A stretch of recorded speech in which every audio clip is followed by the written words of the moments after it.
Holy guacamole, guys.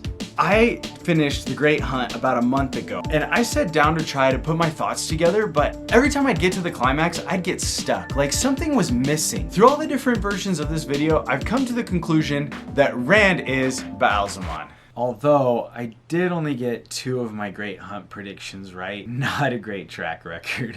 I loved The Great Hunt, especially appreciated getting a ton of information right off the bat. Moiraine's point of view was a breath of fresh air. I moved to The Great Hunt like it was nothing. It's definitely a step up from The Eye of the World. One of my favorite things about The Great Hunt was its theme of light and dark, and it's literally everywhere. Just like the spoilers for The Great Hunt are in this video. First off, as Rand became more aware of the one source, we saw firsthand the light along with the taint.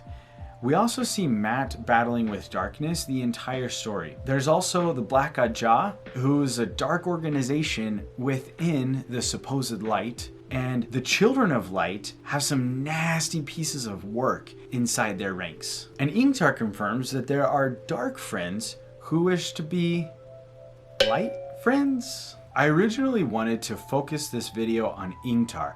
I felt like the climax ruined his death, but as I worked on the video, I realized that my issue actually is just with the climax. One of the hot topics for me in The Eye of the World was black and white thinking, and specifically in The Eye of the World, it was around the Aes Sedai. Everyone kind of seemed to think of them as like evil and manipulative. Many of you guys commented that this kind of black and white thinking was mostly Rand or 2 river folk, but so far, I'm not convinced. When it comes to The Great Hunt and black and white thinking, the biggest issue for me was the climax. It's more than established that there are dark friends inside every organization of the light. If we're really gonna split into 2 armies, one for Rand and one for the Dark One, how is it possible that the entire Children of Light army is on this side and the entire Sean Chan is on the other side? If there are light and dark friends inside every organization, there should be a much different split when we actually split into light and dark armies. And add on to it, it feels a lot like people are just following culture and not actually making the decision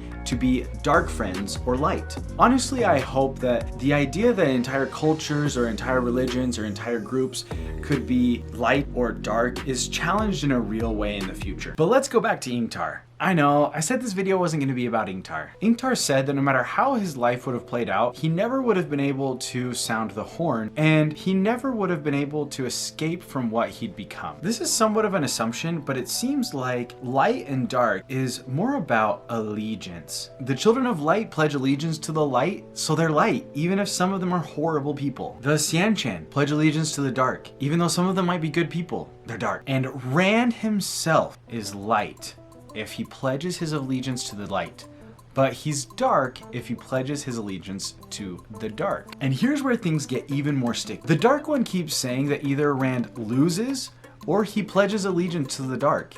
That's how it always goes. Add to it that the male source is tainted, half light, half dark. Right now, Rand is light, but if he uses the source, he will go dark. I think that Rand's choice is different from everyone else's. Rand's choice isn't who to support, it's who to become. He could become the light, or he could become the literal Dark One. It makes so much sense. So many people hate the light just as much as they hate the dark. It's next to impossible to beat the Dark One, because in order to beat the Dark One, you have to use the source, which taints you and turns you into the Dark One. Of course the Dark One is so confident. It also explains why Pet and Fane is so obsessed with Rand. It's because they're the same person. Defeat Rand, you defeat the Dark One. If I'm right, I will literally be right. I would love to chat with you guys about this series down in the comments below. Just remember, if it contains spoilers for anything after The Great Hunt, point that out so that people, aka me, can choose to have it spoiled for them or not. Thanks for joining my WOT adventure. Click subscribe to follow along, and click the card because it's my literal WOT journey. Is that too much? I think that was literally too much.